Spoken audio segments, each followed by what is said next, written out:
Sledeči program je financiran strani prijateljev in sodelavcev misionarske skupine Joyce Meyer. Vsaki stvari se zahvaljujte. Zahvaljujte se v vseh okoliščinah, kajti to je Božja volja za tiste, ki ste z Jezusom Kristusom.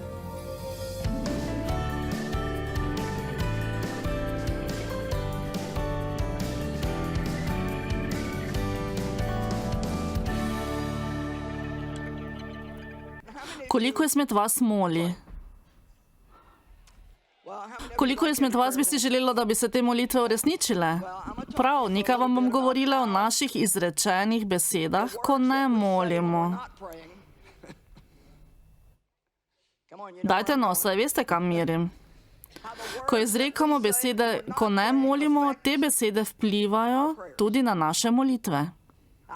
Že nekaj let uporabljam kratko besedno zvezo, ki se glasi moli in izreči.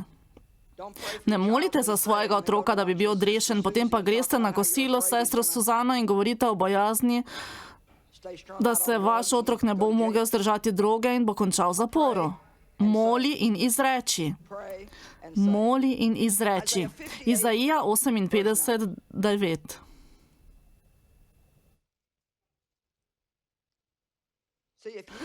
Poglejmo, če vam bo ugajalo. Mogoče ste že nekateri to slišali, ker poučujem veliko časa in bom danes govorila o besedah, boste si mogoče nekateri mislili, tega ne potrebujem, ampak mislim, da bom kar šel. Vendar videli boste, da to potrebujete. Bog deluje v izrečenih besedah na veliko globlji ravni. Danes sem nekomu rekla, mislim, da sem pripravljena za to. Dolgo pot sem že prehodila in v tem nisem popolna. Mnogi ljudje, ki veliko govorijo, tudi niso. Tudi nekateri, ki so po naravi mirni, tega ne boste izrekli na glas, vendar je to v vas.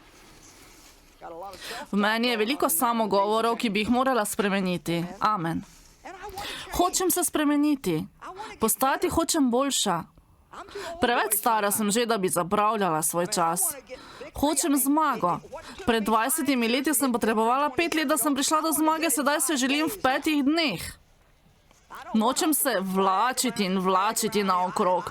Želim, da mi Bog pokaže moč mojih izrečenih besed na takšen način, da bom imela spoštovanja vreden strah pred njimi, ker ne želim izreči besede, ki bodo ranile mene ali nekoga drugega, vendar nam to lahko razodene samo Bog. Če mislite, da vi tega danes ne potrebujete, lahko sedite tam zunaj in se vam naj kar smilim. Pridegala bom pa sama sebi, ker jaz to potrebujem. Amen. Izaija 58:9. 58. poglavje preroka Izaija je zelo zanimivo, ker govori o tem, kaj ugaja Bogu in kaj ne. Še posebej pa govori o naših uslišanih molitvah in izrečenih besedah naših ust. Tedaj boš klical in Gospod bo odgovoril. Stokal boš in bo rekel, tukaj sem. Koliko izmed vas je, ki bi jim bilo to všeč? Meni bi. Če. Vsak naj reče če. Če odpraviš jarem iz svoje srede, kazanje s prstom na tlačene Božje otroke in varljivo govorjenje. Če odpraviš vsako napačno, vsako trdo in hudobno govorjenje. Ojej, vidite, zelo jasno je, da Bog govori tole. Hočeš, da uslišim tvoje klice? Takoj bom slišal tvoje molitve. Nekaj stvari pa moraš prej napraviti, da bom lahko slišal tvoje molitve. Lani novembra ali decembra sem se obvezala, da bom bolj molila kot ponavadi. To pa ne pomeni, da sem sedaj ure in ure na kolenih. Bolj kot kdajkoli molim prav sedaj o stvarih, tako da jih opazujem in molim. Ko vidim stvari, takoj tudi molim na vse mogoče načine, da se zahvaljujem, hvalim in prosim, da bi bila uslišana. Nočem se obvezati za to, kar je nekoristno ali da ne bi prinašala sadov. Tako bi samo zapravljala svoj čas. Verjamem vase. In delila bom z vami to, kar sem prejela. Verjamem, da Bog deluje na globlji način o izrečenih besedah, ker če več molim in dobim hitrejši in boljši odgovor. In on mi bo prav tako pokazal drugo plat medalje. Mislim, da nimam več velikega problema zaradi svojega jezika, vendar je prav vsak problem prevelik, da bi ga obdržali in se zanj ne bi zanimali. Amen. Tako bom danes zelo praktično govorila, kako ravnati z lastnim jezikom.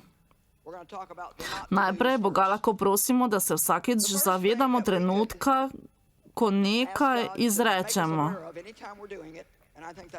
Mislim, da moramo začeti tukaj. Bog vsakič, ko to izrečem, naj se tudi zavedam. Če se bom tega zavedala in mi boš pomagal, bom lahko to ustavila. Ne morem storiti tega brez Božje pomoči. Če se lahko zavedamo tega in nam da tudi milost, si bomo tako želeli njegove volje, da bi to nehali početi, najprej moramo nehati mrmrati, godrnjati, sitnariti in se pritoževati.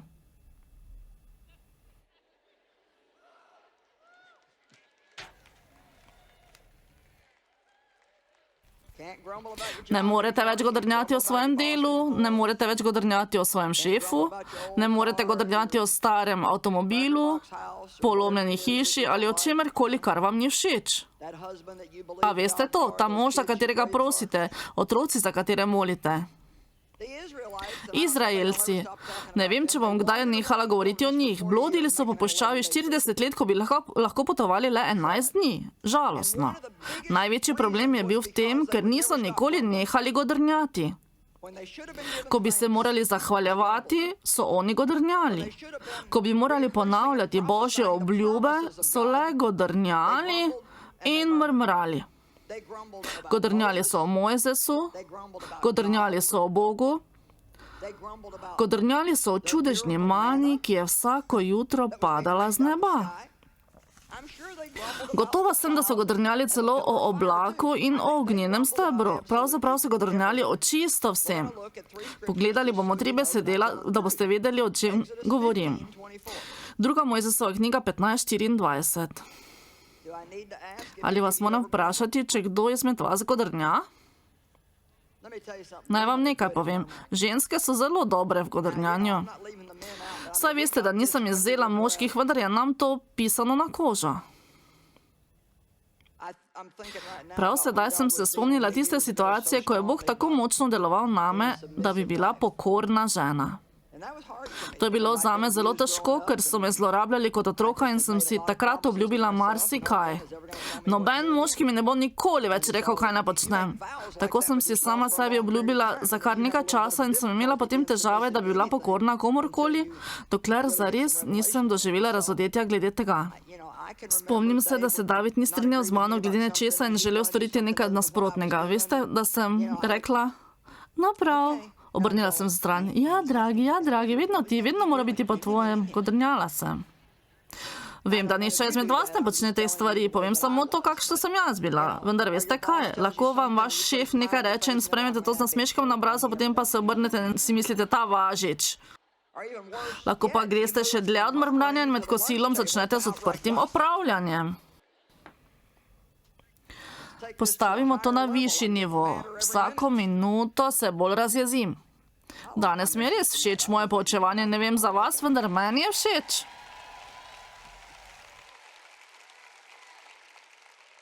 Torej, 2. Mojzesova knjiga, 15. poglavje, 24. vrstica. In ljudstvo je godrnjalo proti Mojzesu ter reklo, kaj bomo pili? 2. Mojzesova 16:2. Vsa skupnost Izraelovih sinov je v puščavi godrnjala čez Mojzesa in Arona. 2. Mojzesova knjiga 17:3. Vidite, da so mrmrali vso pot iz Egipta, v 2. in 3. Mojzesovi knjigi, vedno znova in znova so hodili okrog iste gore. A vam lahko povem, da ko mrmrate, ostanete na istem? V nekem slovarju sem našla definicijo in mi je res žal, da si takrat nisem zapisala, da bi imela dokaz o tem. Ne vem več kje, vendar je slovar razlagal o tem, da ko se pritožujemo ali nergamo, to pomeni, da ostanemo na istem in tam prenočimo. Jaz vam pa pravim, pritožujte se in boste ostali, hvalite in boste ostali. Amen. Mi lahko delujemo tako kot Izraelci ali pa lahko delujemo kot Jezus. In čeprav na križu lahko še vedno slavimo Boga. Tudi ko nas stvari ranijo tako zelo, da se nam zdi, da ne bomo zdržali, imate še vedno oblast nad svojim lastnim jezikom. Oblast imate nad svojimi besedami in nihče vas ne more prisiliti, da nekaj izusite, če tega nočete. Amen. Vi tamkaj me gledate široko odprtimi očmi. Filipljanom 2:14. Rada imam to.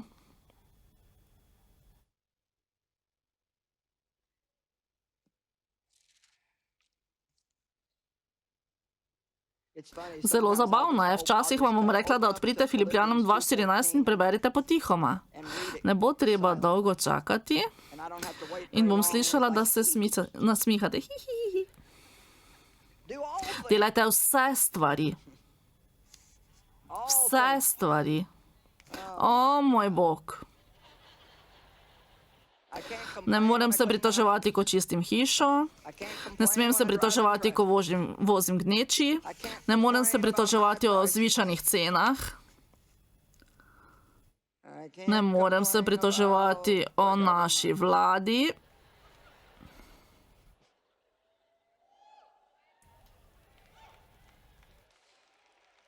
Zanje pa lahko molimo. Lahko povemo resnico, samo da ne mrmramo. Delajte vse stvari. Ne vem za vas, vendar če sem čisto iskrena, še nisem preživela niti enega dne, da ne bi mrmrala. No, samo iskrena sem. Morda ne godrnjate čisto odkrito, vendar mrmranje obstaja tudi v sledečem. Sedaj govorimo čisto o drugem nivoju. O, tako me zebe. O, danes je tako vroče. Mislim, nekateri ste mrmrali celo, ko ste stopili v to dvorano zaradi sedeža, ki ga niste dobili.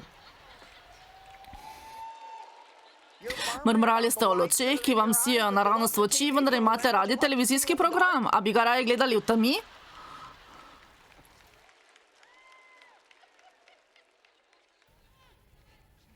Veste, kaj je z nami? Zasvojeni smo z udobjem. V naši družbi smo absolutno zasvojeni z udobjem. Veste, lahko grem v Indijo in ljudje so hodili več dni in ne pretiravam, več dni, da so prišli na moje predavanje. Sedeli so pod milim nebom. Ne vem sicer, kako to počnejo, vendar lahko sedijo ves dan tam, ne da bi šli na WC. In šinilo mi je nekaj takšno v glavo, ne vem, kakšen mihur imate vi, ampak jaz rabim odmor.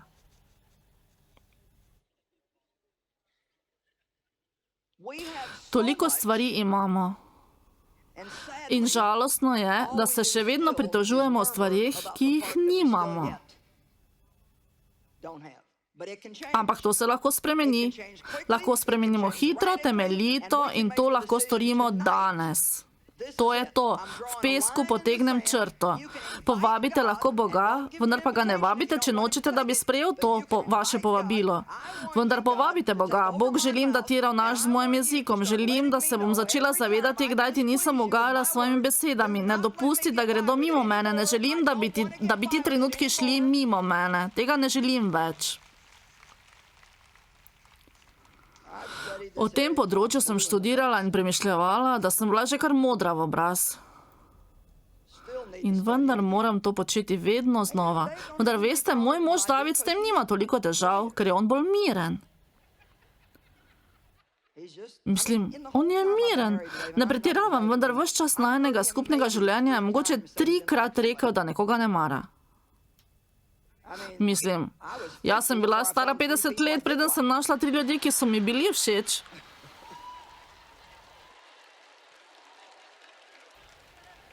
No, nasprotja se privlačijo. Vendar veste kaj? Koliko izmed vas se veseli tega, da sem se tako mnogo trudila? Če jaz zmorem, zmorete tudi vi. Upam, da se veselite tega, da nimate popolne učiteljice Svetega pisma. Filipljanom 2.14. Vse delajte brez godrnjanja in preračunljivosti pred Bogom. To me je zelo zadelo. Pred Bogom se ne pritožujem. Na eni strani mu pravim, Bog, verjamem, da vse vodiš. Vendar pa meni to ni všeč. Bog, mislim, da imaš vso modrost, da vse veš in da vse napraviš prav in dobro. Vendar jaz to sovražim. Tako izgovarjamo besede z dvojnim pomenom. Če zares verujemo, da Bog vse nadzoruje in ima dober načrt za naše življenje, ter da vse stvari lahko obrne v dobro za tiste, ki ga ljubijo, koliko izmed vas se zaveda, da lahko v cerkvi vriskamo, ploskamo in se veselimo? A ni čudovita današnja slavljenska božja služba? Vsak se lahko veseli takšne božje službe. Veste, tudi pridiganje pomaga. Tudi vam je všeč, vam lahko nekaj povem, domov boste morali iti. Pevska skupina ne bo šla z vami. Jaz ne bom šla z vami, jaz grem domov. Vendar pa bom na televiziji v ponedeljek zjutraj, da vas še malo zdravim.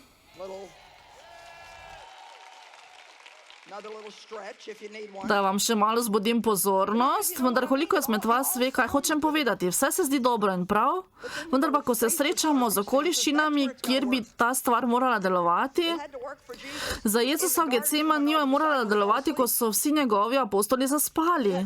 Delovati je morala za Jezusa, ko ga je sovražnik 40 dni skušal v puščavi. Hudič mu je govoril in Jezus mu je odgovarjal.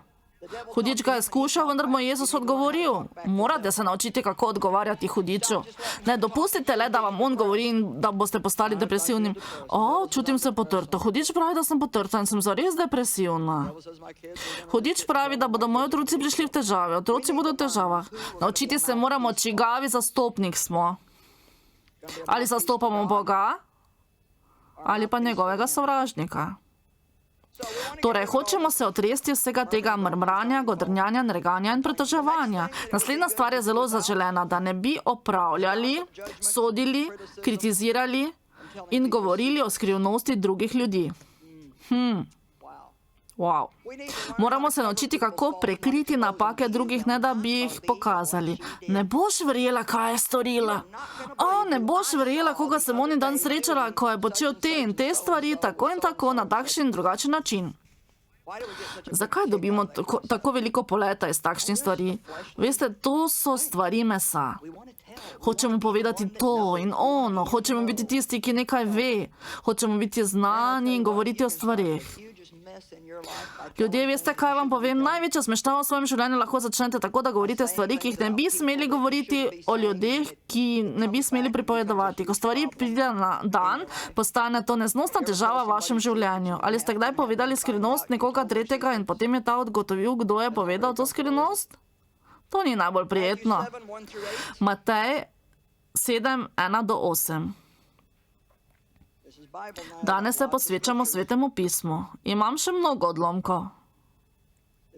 Ta zadeva o jeziku ni moja ideja, ampak je Božja ideja. Ne sodite, da ne boste sojeni. S kakršno sodbo namreč sodite, s takšno boste obsojeni.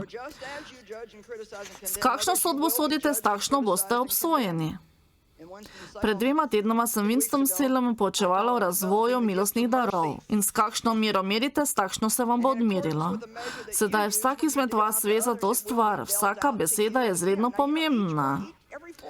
Zato ne sodite drugih. Na ta način, ko sodite druge, namreč drugim ljudem dajete določeno količino milosti, ki pa se bo vrnila nazaj. Kaj vendar gledaš Iver v očesu svojega brata, Bruna v svojem očesu pa ne opaziš? Zakaj hočete izdreti zobotrebec iz očesa vašega brata, ko pa imate telefonski drog v svojem?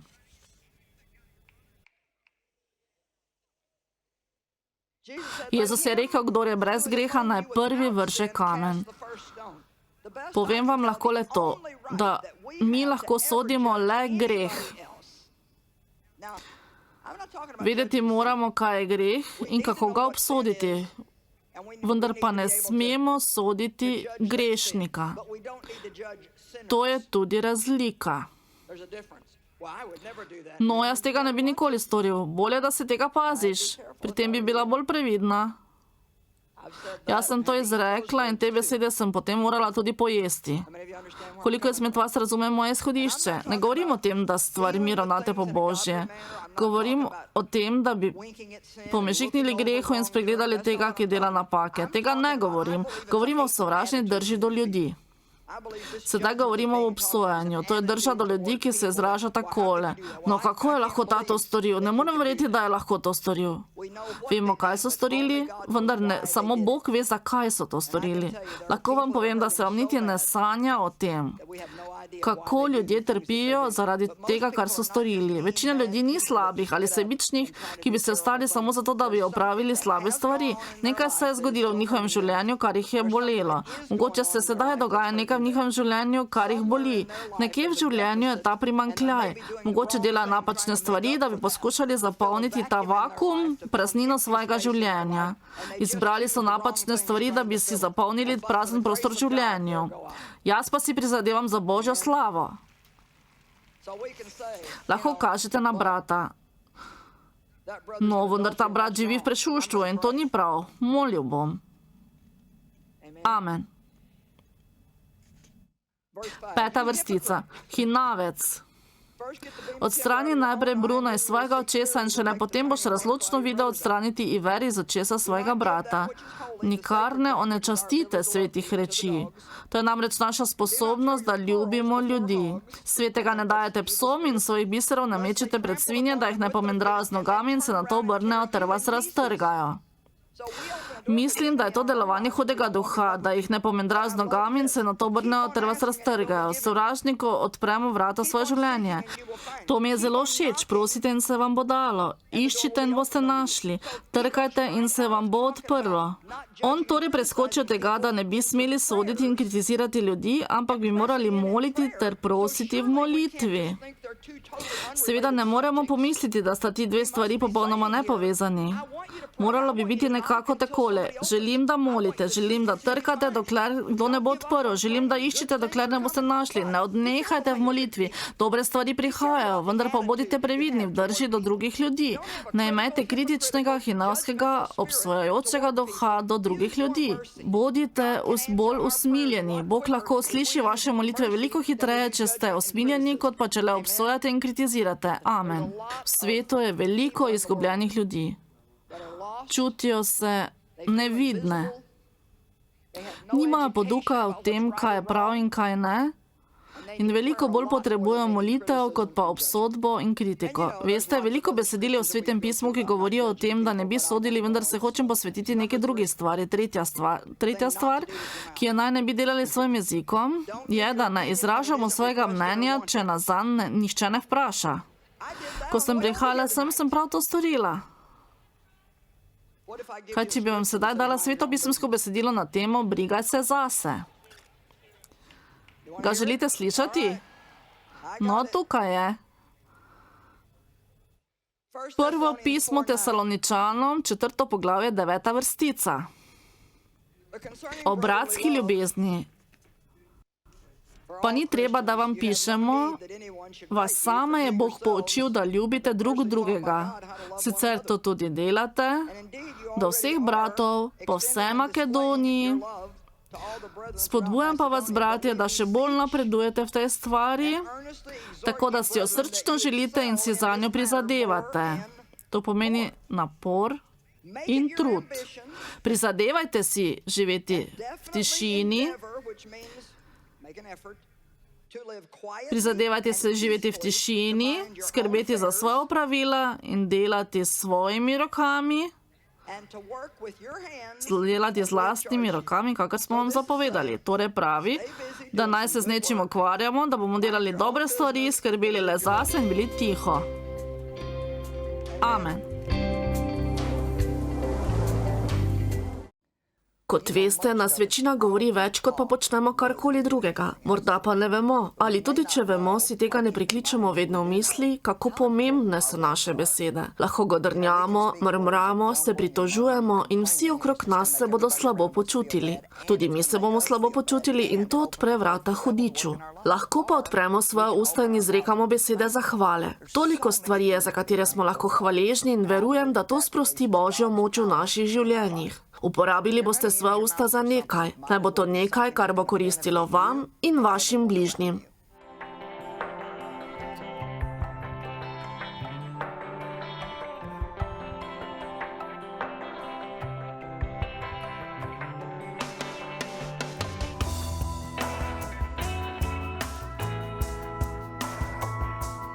Predvajana oddaja je bila plačana s pomočjo prijateljev in partnerjev organizacije Joyce Meyer Ministries.